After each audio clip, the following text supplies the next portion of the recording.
Bienvenidos a un nuevo programa de personajes de la Venezuela virtual. Esta vez estoy con Mirgen Pereira, que se encuentra en China.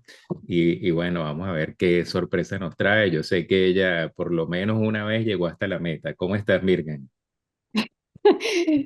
Muy bien, muy bien. ¿Tú qué tal? ¿Qué me cuentas? Bueno, encantado de verte. Somos sanantoñeros, eso nos une. Sí, señor. Y bueno, ha escrito un libro, eso también nos une. Así que vamos a ver qué sale de esta entrevista. Vamos a ver, vamos a ver. Arranquemos. Mira, 3, 2, Mir 1, adelante. Mirgen, cuéntanos un poquito de tu background, porque sé que escribiste un libro bastante motivador, Gracias. sobre todo para las personas que están en el segmento de edad que va entre los 50 up, Ajá, así es. que pasan por esa fase de qué hago con mi vida, etcétera, etcétera. Pero bueno, ¿qué había antes de esos 50? ¿Cuál es el fundamento de toda esa escalera, de toda esa estructura que estudiaste? ¿Por Ujú. qué llegas a esta parte, digamos, decides también que una parte importante es la parte física y mental? O sea, ¿cómo llegas a eso? Muy bien. Bueno, digamos que para regresarnos tiempo atrás, efectivamente vengo de San Antonio de los Altos, aunque no nací ahí, pero viví mucho tiempo.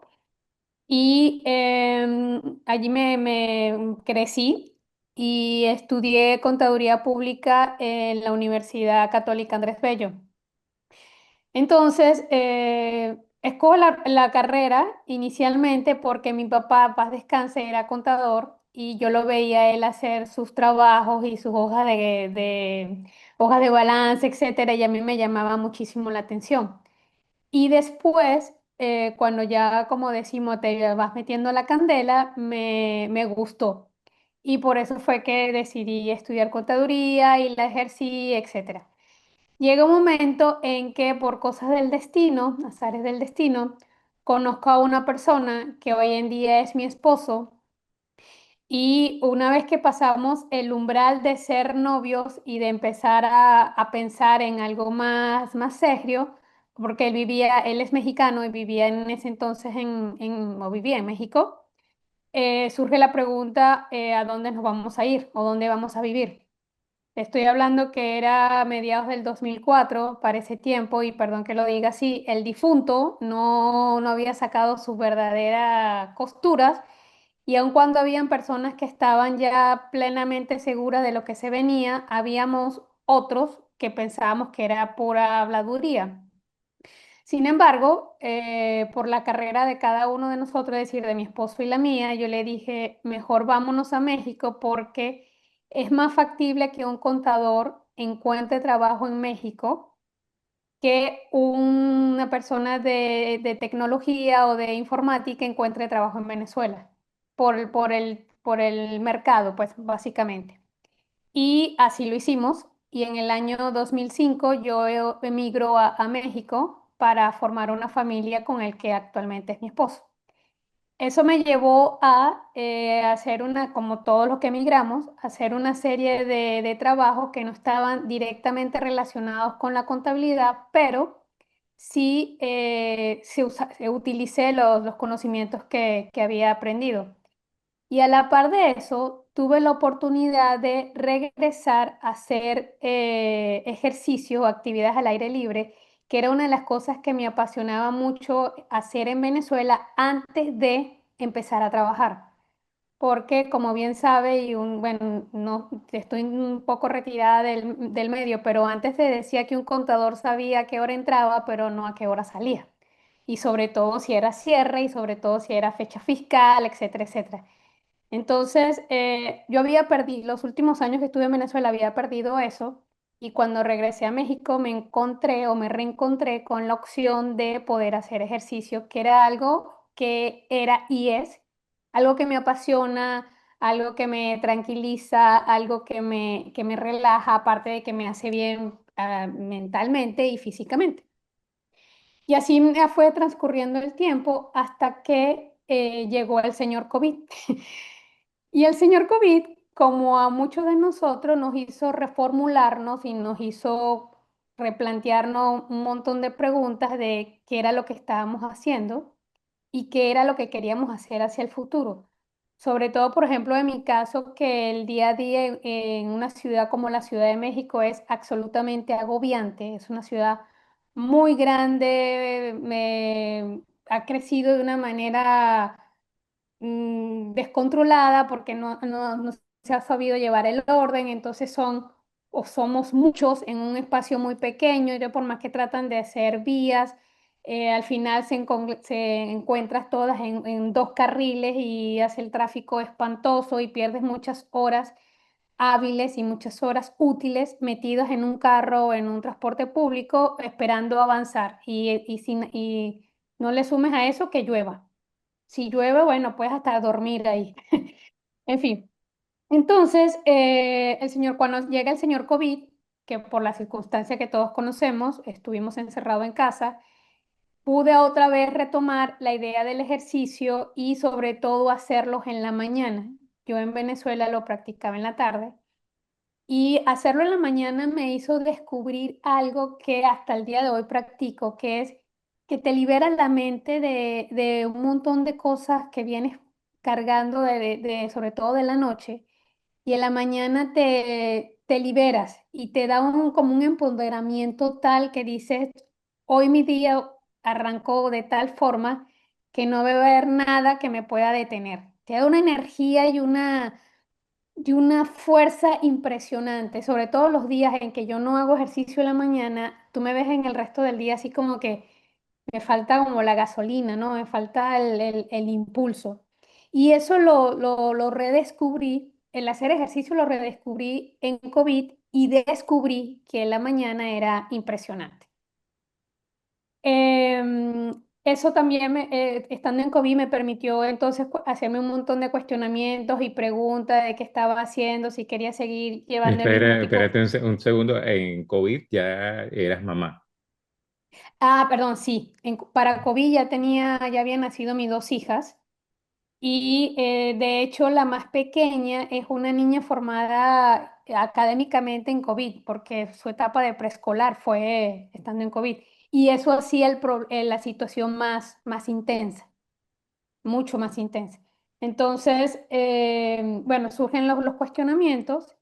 Estaba yo cercana a cumplir los 50 años y en ese proceso de buscar y de preguntar fue cuando me surgió la pregunta, bueno, y es como que también como dicen en México, ¿no? Te cae el 20 que ya vas a cumplir 50 y se ve como un número muy grande y dice, ah, caray, ¿y qué he hecho y qué es lo que quiero hacer? Y sobre todo también por las niñas, ¿no? O sea, ¿qué he logrado por mí, qué quiero lograr para mis hijas y qué he logrado hasta ahora? Y en una de esas, haciéndome esas preguntas y viendo la afición por el deporte, específicamente por el running, me surgió entonces la idea de, bueno, quiero hacer algo que yo me sienta así como superpoderosa de hacer para celebrar mis 50 años y que ese sea el comienzo de decir, bueno, ya tengo 50, no quiere decir que me he acabado, sino que tengo mucha energía, mucha fuerza por hacer un montón de cosas más. Y una vez que concluyó o que se cumplió el reto o la hazaña para mí de correr y terminar el maratón, entonces me dije, bueno, lo siguiente es compartirlo. Y la mejor manera de hacerlo es a través de un libro. Y por allí surgió el objetivo. Bueno, buenísimo, realmente un resumen emocionante. Y bueno, por lo visto, bueno, yo siempre he dicho que las personas, casi todas las personas, entramos en esa etapa que llaman la crisis de la mediana edad, el midlife crisis. Y bueno, porque muchas personas simplemente estamos hasta quizás esa edad, o sea, seguimos el flujo de la vida, hacia dónde nos empuja la vida. Muy pocos entramos en esto de to be or not to be, sino Ujú, que, bueno, como tú lo dices, por ejemplo, admirabas a tu padre, todas estas cosas, después uno sabe que uno no es la profesión, que uno no es el hijo, que uno no es si no, no tiene que saber quién es uno. Pues. Entonces, bueno, creo que llega un momento en que las personas se preguntan, tú me imagino que estarías en esa situación también de, ajá, quién es Mirgen? ¿Quién Exacto. es, quién es, qué pasa de cuánto me queda, que todavía tengo chance, ¿no? De encontrarme y ser más yo o de desarrollar lo que quiero, etcétera. Hay gente que han vivido muchísimos años en compromiso y no han vivido lo que ellos quieren también, ¿no? Es que Eso, yo diría que ahí está como que el asunto, ¿no? Porque, por ejemplo, en mi caso, hasta ese momento en que empecé a hacerme esas preguntas y debido a la pausa que todos tuvimos que hacer, había vivido como en automático y en una carrera de velocidad. O sea, no había tiempo para pararse o yo no tuve tiempo para pararme y detenerme y hacerme estas preguntas. Hay gente que sí lo hace súper bien, pero yo no era mi caso, sino era como que resuelve, resuelve, resuelve, resuelve, resuelve, error cometido, corrige, resuelve, resuelve, resuelve, resuelve, pero muchas veces, o sí, bueno, en todo ese tiempo, no había tiempo como para decir, bueno, preguntarte por qué realmente quieres estudiar contaduría, por ejemplo. Porque realmente quieres, qué sé yo, bueno, el Dime en México sí, esa sí me la hice la pregunta, pero ¿por qué quieres, no sé, vivir en tal ciudad o por qué quieres ahora cambiar de trabajo y para qué lo quiero hacer?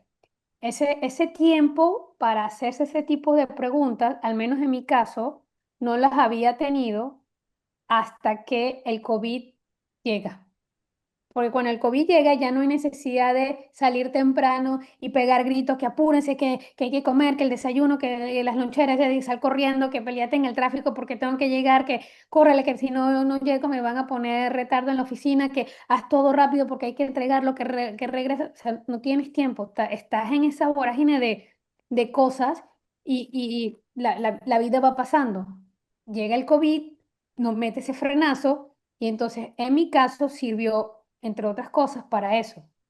Y el hacerte estas preguntas, habían unas que en ese momento no las tenían la respuesta. Digo, ajá, ya hice todo esto y volteas hacia allá, hacia donde está la meta, a la de los 60 70 80 dependiendo de los días que Dios te quiera dar, y te preguntas, bueno, ¿qué realmente quieres hacer? Y te acuerdas de las cosas que habías soñado o que, en la que pensaba o la que jugabas cuando eras niño y te pregunto ahorita, bueno, ¿qué de aquello que hacía cuando era niña, ahora he hecho o ahora quiero hacer? Por ejemplo, a mí me encantaba y me encanta muchísimo el cómic de Heidi. Entonces yo me veía en las montañas y en la cabaña de Heidi, por allá arriba y no sé qué. Y tú me preguntas ahorita, bueno, ¿qué tanto has hecho de Heidi? No mucho.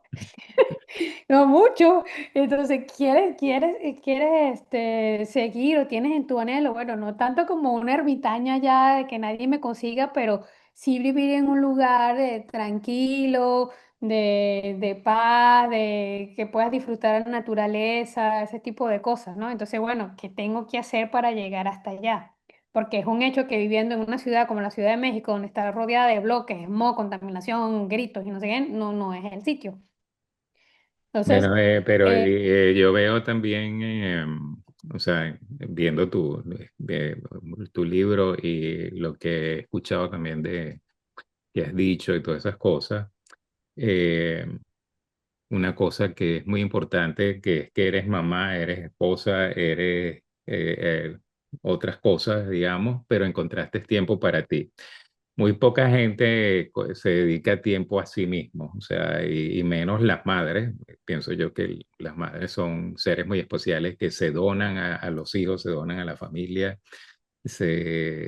vamos, no lo llamemos sacrificio porque lo hacen con placer, pero no ujú, ponen el límite, este soy yo y este es el grupo familiar. Y entonces, bueno, también el grupo familiar se adapta a eso hasta el punto de que se usa la madre para muchas cosas, ¿no? Entonces, creo que es importante lo que tú has hecho, que has logrado lograr tener un espacio exclusivo para ti, metas que son exclusivas para ti, pero claro, todos participan en en el regocijo de que hay un integrante de ese grupo familiar que está teniendo una vida que es distinta a solamente hacer sándwiches, levantarse en la mañana, luchar con la Ciudad de México. No sé en qué ciudad está ahorita en China, pero creo que eso es muy importante, el mensaje para la mujer en sí, porque hay muchas donadoras de vida que después se dan cuenta que, ajá, pasó la vida, pero viví para los demás. Entonces creo que eso es importante también que nos digas que eso, cómo lograste hacerte un espacio propio que te respeten eso, ¿no? Fíjate que me recuerdas que una vez escuché, no sé, supongo que conoce a Valentina Quintero, Sí, en una entrevista que le hicieron, y entre las innumerables cosas que ella dijo fue que ella está convencida que los hijos deben preferir, seguramente prefieren, tener una mamá feliz y que sea profesional y que tenga vida propia a una mamá y de cierta manera ausente, ¿no? Lo pongo entre comillas ausente, a una mamá abnegada que está siempre ahí con ellos, pero triste y amargada. Eso me llamó la atención y casualmente la primera vez que se lo escuché a ella, porque lo ha dicho varias veces, fue en época de COVID. Y, y ¿por qué menciono mucho el COVID? Porque el COVID fue como mi punto de quiebre, ¿no? Como lo llaman, mi punto de quiebre que me permitió darme cuenta de muchas cosas. En esos días yo me estaba dando cuenta de eso. Laboralmente yo estaba viviendo en una situación un poco distinta en el sentido que la empresa que estaba trabajando para en ese momento estaba cerrando las puertas. Entonces yo tenía más tiempo libre, profesionalmente hablando, que el que tenía mi esposo y mis hijas. Entonces, los primeros meses del COVID yo estaba así como dices tú, preparando todo, que todo el mundo estuviera bien, que todo el mundo estuviera arreglado, que todo el mundo... Hasta que hubo un día, por la misma presión, tuve un evento fuerte con una de mis hijas. Y eso me sirvió a mí para decir, ah, caray, o sea, mm, ciertamente todos estamos agobiados, todos estamos estresados, todos estamos no sé qué, pero no puedo permitir de que la presión y el encierro me lleve a tener estas actitudes.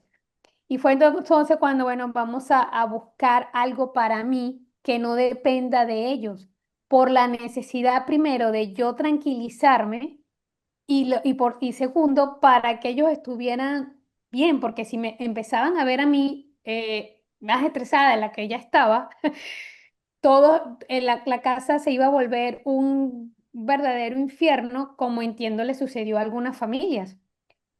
Entonces, básicamente fue la necesidad de yo reencontrarme y de decir, tengo que encontrar mi espacio y una actividad que me pueda permitir a mí estar tranquila y sola sin que eso represente de que yo los voy a separar a ellos, que los voy a apartar. Entonces, cuando ellos comienzan a ver que cada mañana salía, que cada mañana destinaba media hora, 45 minutos y regresaba con el mejor ánimo y con la mejor actitud y que pidieran lo que pidieran, no había mala cara y ya no habían gritos y que todo más bien empezaba a fluir tranquilamente, se dieron cuenta de que, esta actividad sí es importante para mamá. Y así como, y para mi esposa, y así como ella nos respeta a nosotros, nosotros vamos a empezar a respetarla a ella. Y así fue como fluyó. Entonces, efectivamente, fue un acuerdo entre ellos y yo, entre la familia en sí. Y de hecho, cuando una de mis amigas me hizo el favor de leerme el libro, uno de los comentarios que ella hizo precisamente fue eso. Me dijo, es maravilloso, es increíble cómo en una actividad que es netamente tuya, que requiere mucho tiempo sola, que estás, sí, porque sales a correr y no que te llevas a todo el mundo atrás, ¿no? La familia logró apoyarte y eso no significó que se separaran, se distanciaran o más bien te lo sacaran en cara de que, bueno, ya como uno como corre, ya no hace las otras cosas, porque también es como una negociación. Es una Sí, bueno, negociación entre... yo lo veo, cuando empezaste este pedacito, me imaginé también que hay muchas personas, no solamente las mujeres, sino los hombres también en el contexto familiar, que usan la familia también como excusa para no enfrentarse a sí mismos. O sea, a veces están descontentos también con el trabajo, con la pareja, con lo que se le presentó en la vida. Entonces usan el estar ocupados para no pensar, pues, y la vida te lo cobra en algún momento, te presenta ese momento de vacío, ajá, ahora que no tienes la excusa, ¿qué pasó? Pero Correcto. yo creo que es importante eso, pues no descargarse en la familia, en energía innecesaria. Cada quien tiene que tener espacio para respirar, cada quien tiene que tener espacio para hacer su propia personalidad, para hacer, y además, bueno, dar la posibilidad entonces de convivir, de estar, digamos, juntos sin estar presionándonos unos con otros, ¿no? O sea, Mm, de que todos podamos, pues, unos correr, otros hacer esto, otros hacer lo otro, y tener esos puntos de encuentro en que son los saludables, en que son los que valen la pena, en que nos admiramos todavía, en que nos apoyamos, ¿no? ujú. Porque yo he llegado a la conclusión, en este momento la tengo como la mayor certeza, es que todos, independientemente de la edad, todos debemos tener un hobby, bien sea deportivo, bien sea artístico, etcétera. Un hobby saludable, obviamente. Porque ese hobby te va a permitir a ti centrarte en ti y no que eso signifique que eres egoísta, sino que es el momento para que tú estés contigo y te puedas cuestionar y te puedas evaluar y puedas disfrutar de estar contigo y no depender del otro. Porque al final, si no tienes algo que te importe a ti, siempre vas a buscar, como dices, una excusa para depender del otro.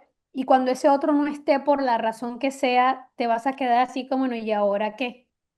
¿Y ahora qué pasa conmigo? O sea, ¿cómo camino? ¿Cómo me levanto? ¿Cómo hablo? ¿Cómo ando si necesitaba siempre un bastón, una muleta en donde apoyarme? Y para mí ese, vamos a decirlo, muleta o bastón vendría siendo ese hobby o esa actividad que te haga estar contigo mismo, que te haga disfrutar contigo, que dice, oye, a mí me encanta estar solo.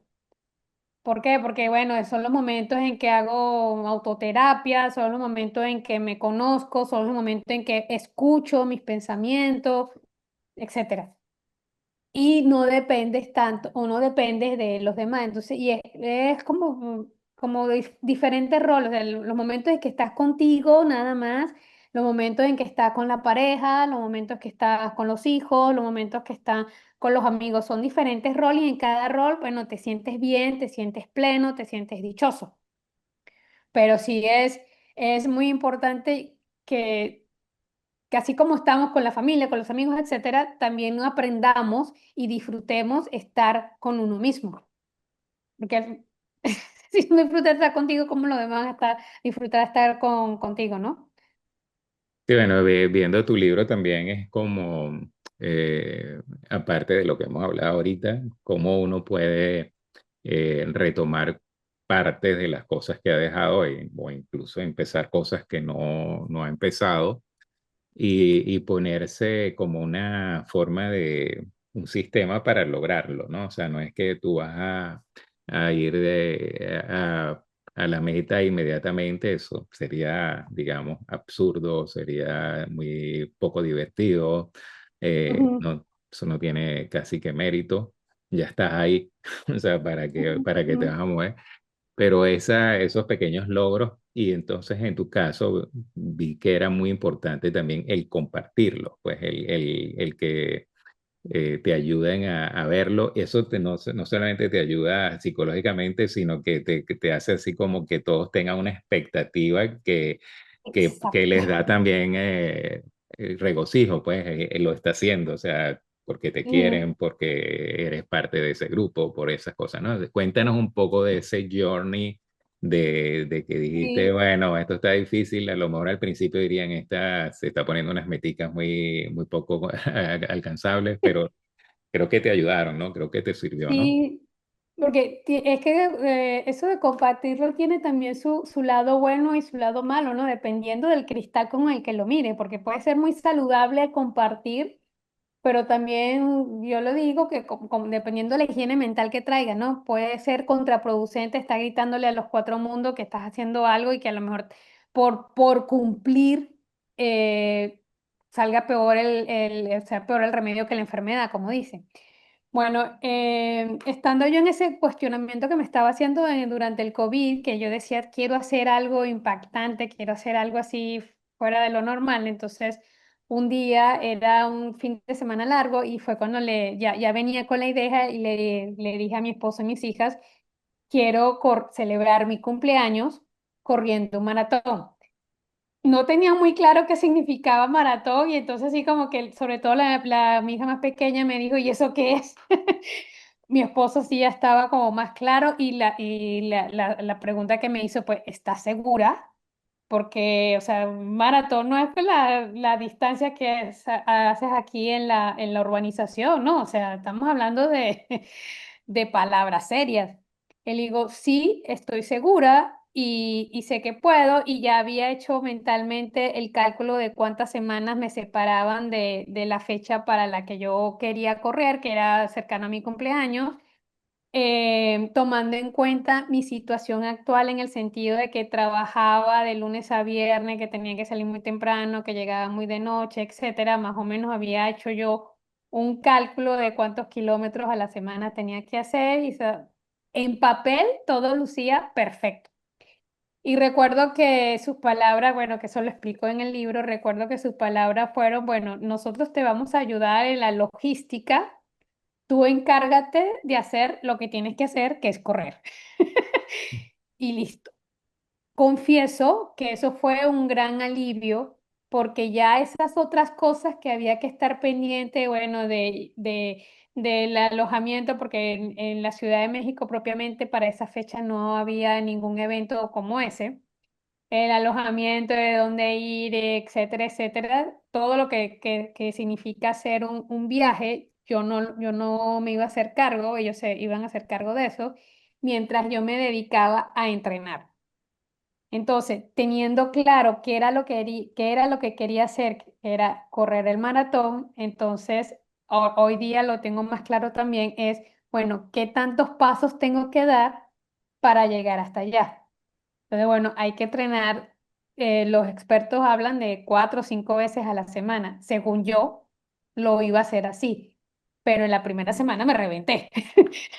La primera semana me reventé porque dije, o sea, ¿en qué momento voy a estar entrenando yo con el estilo de vida que tengo y con las pocas horas libres que me quedan para entrenar? Porque o entreno o duermo, o entreno o estoy con las niñas, o entreno o hago mis otras actividades, o sea, mis otras responsabilidades.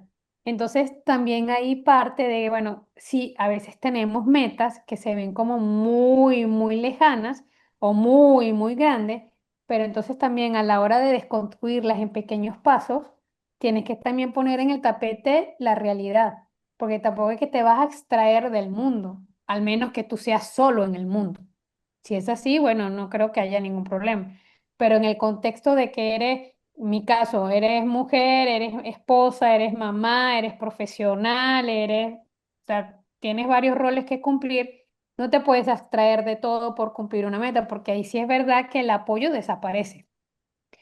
El apoyo desaparece y ya o sea, se vuelve, en lugar de ser un evento disfrutable, te perdí. Se te quedó ahorita, sí. Ah, ok, ok, ahora sí. En lugar de ser un evento disfrutable, toma totalmente el sentido contrario, porque esa es también la otra cosa. O sea, si una meta puede que sea complicada de hacer, pero mientras no pierdas el hecho de disfrutar el trayecto, no se va a lograr de la mejor manera. Entonces, aquí era sí, que la familia participara, que yo cumpliera mi objetivo, pero que disfrutara también lo que estaba haciendo.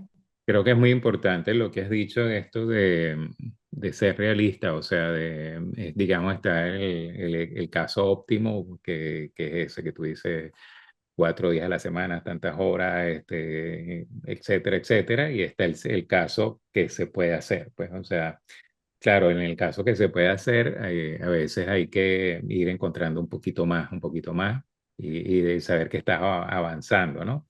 Pero Exacto. si tú empiezas con el caso final, o sea, es muy difícil porque la gente no, la mayoría de las personas somos personas comunes y corrientes, con vidas más, digamos, eh, variadas, con distintas, con amigos, con fines de semana, con invitaciones, con hijos, con colegios, con etcétera. Y entonces, si tú esperas el momento ideal para muchas cosas, pues hay muchas cosas que no puedes hacer. O sea, es obvio que en la vida común y corriente de las personas comunes y corrientes, hay cosas que se quedan a veces no tan perfectas, no tan de libro, no tan diseñadas, no tal, pero cuando te das cuenta las hice. O sea, al final miras hacia atrás y bueno, se hizo, ¿no? O sea, a pesar de, Eh, ¿no? Y yo creo que eso es un buen mensaje, pues no siempre vas a tener las mejores condiciones todos los días para hacer lo que tú quieres, pues. Ujú. Así es. Una de las cosas que es necesario para correr un maratón es tener una estrategia, establecer una estrategia, ¿no? De cuánto vas a entrenar, la hidratación, que la alimentación, etcétera. Yo recuerdo, tuve un jefe muy, muy querido que él cuando nos estaba explicando nos decía que los organigramas hay que hacerlos en lápiz para que se puedan borrar, porque siempre van a haber momentos o cosas o situaciones que van a decir, bueno, esta posición ya no aplica, bórrala y créale, qué sé yo. Las estrategias para el maratón, y por eso yo también digo que el maratón es el maratón de la vida, las estrategias hay que escribirlas en lápiz. Porque sí, la teoría se ve perfecta. Por ejemplo, en mi caso, 4 días, tantas horas, tantos kilómetros al mes, etcétera. Pero cuando te empiezas a meter, te das cuenta que no va a ir por ahí, porque o termina o cumple el objetivo de correr el maratón o pierdes a la familia. Pero entonces, ¿cómo combino? O sea, bueno, déjame reajustar la estrategia de forma tal de mantener mi objetivo, que es correr el maratón, pero que esto no implique tener conflictos con la familia. Entonces, una claridad total de qué es lo que quieres hacer y entonces cómo puedo modificar el camino para cumplir con lo que quiero hacer, pero también cumplir con mis responsabilidades. Porque entonces vendría la pregunta, si no cumplo lo que yo quiero hacer, ¿cómo me voy a sentir? Entonces, cuando llegan, no, es que mi familia no me apoyó, es que estaba haciendo mucho frío, es que el difunto resucitó, qué sé yo, o sea, mil excusas. Pero si tienes, si tienes claro qué es lo que quieres y entonces haces pequeños ajustes para llegar hasta allá y los que están a tu alrededor se involucran, pero están viendo que aunque tú estás relativamente separada, no los has a ellos separados de la actividad, entonces el trayecto se vuelve disfrutable. El trayecto se mueve amigable y de manera tal de que yo conseguí el objetivo porque hice lo que tenía que hacer y a su vez los que estaban alrededor mío me apoyaron también. Y bueno, ahí digamos que eso que dices se aplica para todo. O sea, si tú tienes un proyecto y sabes cuál es la meta final, pongámoslo así, el producto que tú quieres obtener, obvio que pues haces un plan inicial, pero sabes que ese plan sería muy sortario tú si se cumple al pie de la letra. O sea, tienes que tener la posibilidad de irlo adaptando de tal forma de que es como un proceso de aproximaciones a algo que tú sabes a dónde vas, pero que no sabes cómo vas a llegar desde un principio, sino que al final dice, bueno, así fue como se llegó, se llegó. La idea también es que no salgan costos irreparables y que, Correcto. o sea, tú tienes que ir evaluando los costos, en este caso, pues la familia, las amistades, el bienestar mismo, el cuerpo, no sé si tu cuerpo siempre estuvo fit, pero uno tiene que serle, o sea, el camino no puede ser una obligación, sino tú puedes tener múltiples formas de llegar a Roma, ¿no?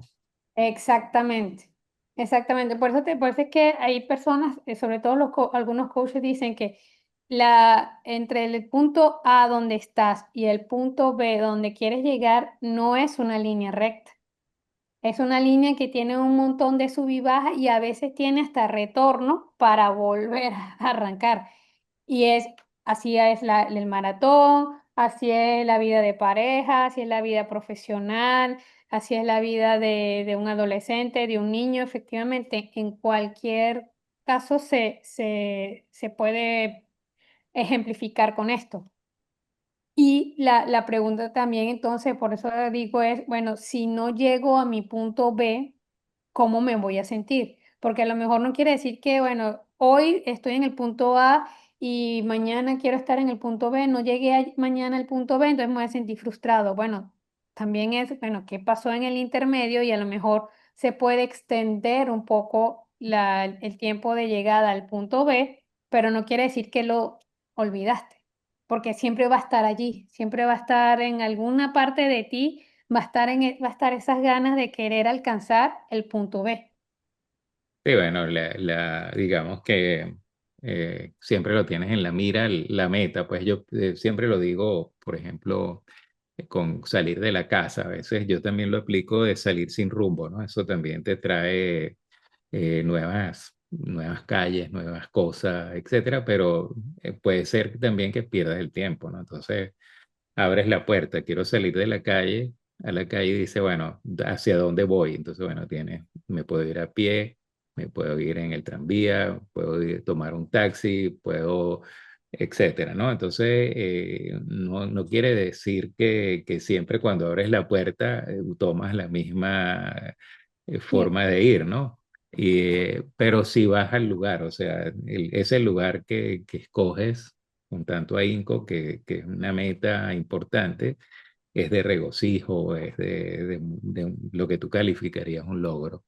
Mira, bueno, tú eres, además de que lograste tu meta, que indudablemente hay que sentirse contento contigo, ¿no? Porque lo pensaste y llegaste, eh, terminaste y hiciste este libro, ¿no? O sea que también esto es sí, una cosa excepcional en el sentido de que, bueno, quizás una vez que uno se da cuenta que tiene una cosa que puede compartir, en este mundo hay que compartir, pienso yo, ¿no? Y en el ajá, caso, digamos, ustedes que son una familia, es bueno también pensar en la acción de a escribir el libro desde el punto de vista educativo para el ejemplo que eso significa para la juventud, pues de que tú fijes algo de una forma como que diga esto para que se sirva para otro, o sea que no es solamente meta, mi meta y tal, sino esto de que, ah, bueno, esto sirvió,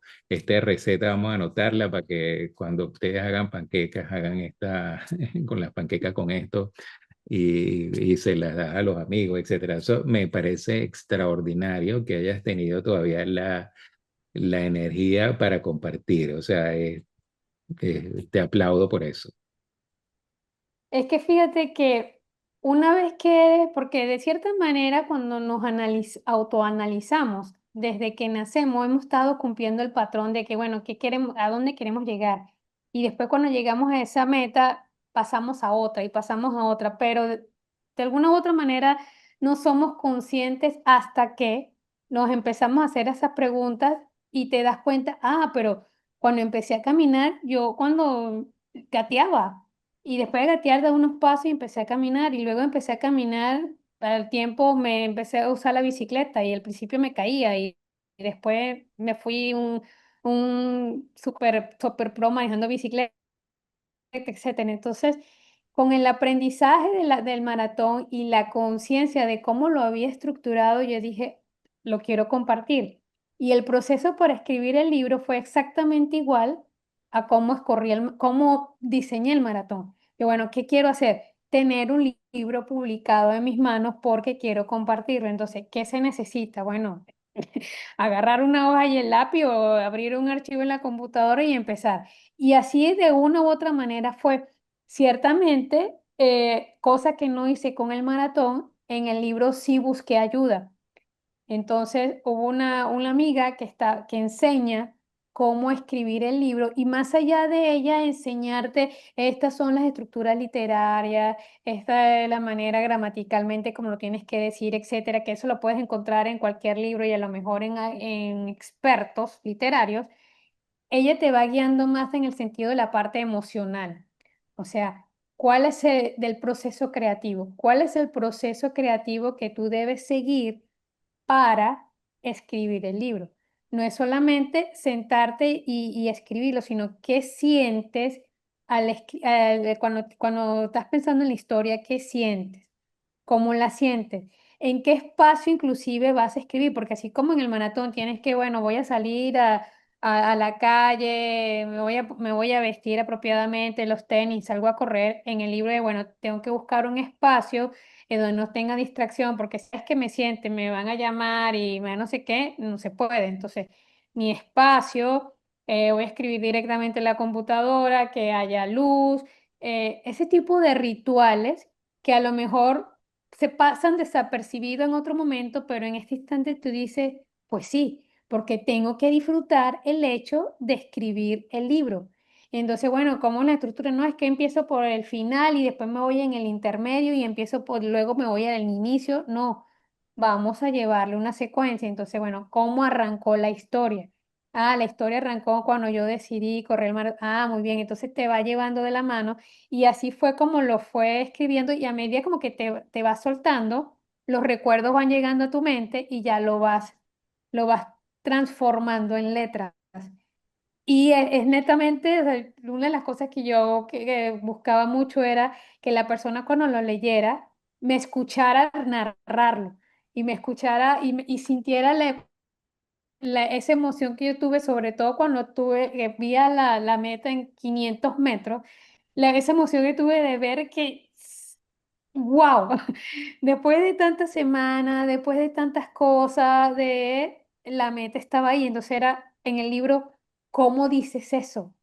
¿Cómo transforman lo que tú viviste en palabras para que el otro, al momento de leerlo, lo viva como tú, o se imagine algo como tú, o piense en algo que ha hecho que le haga parecer, bueno, yo también estuve a punto de llegar a la meta, o más bien le despierte las ganas de decir, yo no he llegado a la meta por la razón que sea, pero con este libro me despertó las ganas de ponerme en los tenis, de vestirme y de arrancar.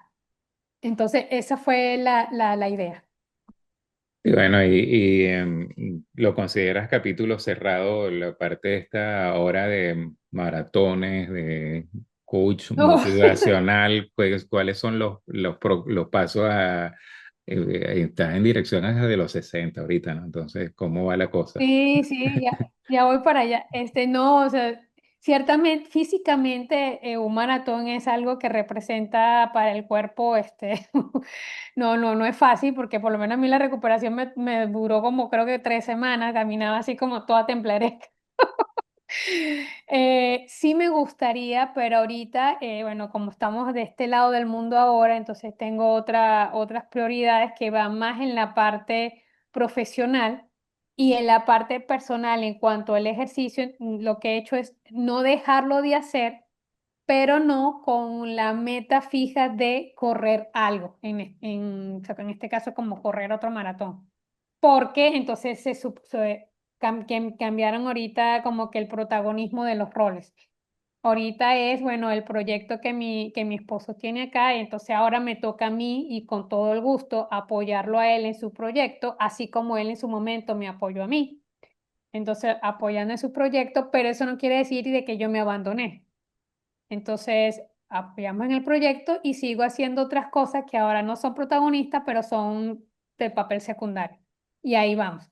Y con esa idea de que, bueno, más adelante, quizás el año que viene, se pueda retomar ya hacer otro maratón, por ejemplo. Bueno, ya no sé cómo estás viviendo tu vida ahorita, pero o sea, yo creo que si yo estuviera ahorita en tu caso, estaría absorbiendo esa experiencia. Tú te imaginas lo que significa una mujer venezolana que pasó por México y ahora está en China. O sea, todo lo que puedes absorber de vivencia. Eso es una vida que no se da singular, pues, ahí nosotros tenemos más conexión con natural, digamos, con América y con Europa. Ya hacer ese recorrido es muy rico. Lo pienso desde el punto de vista culinario, de filosofía de vida, de etcétera, etcétera. Debe estar en modo absorción, ¿no? Sí, no, es fascinante y la verdad que ya llamamos 2 años cumplidos acá. Y es otro mundo, es otra manera de ver las cosas. Lo que para nosotros es importante, para acá los chinos es absolutamente irrelevante y viceversa. Por ejemplo, por decirte algo, estaba en ese proceso de buscar ideas de negocio o cosas que hacer acá. Se me ocurrió una idea que yo sé que en México y en Venezuela sería buenísima, ¿no? Por el tipo de idiosincrasia del latinoamericano y que es algo muy, muy común, muy normal. Pero entonces me surgió la idea, bueno, eso ya estaría muy bien. ¿Qué pasaría aquí? Y le pregunto a una persona que ya va para 10 11 años viviendo en China, latinoamericana, y le hago la pregunta y me dice, oye, mira, tengo esta idea, ¿tú qué opinas si a los chinos le llamaría la atención? Y me dice, de entrada te diría que no. Y yo, ah, caray. Y le digo, ajá, ¿y por qué? Por la manera como los chinos conciben el ser próspero, productivo y rico.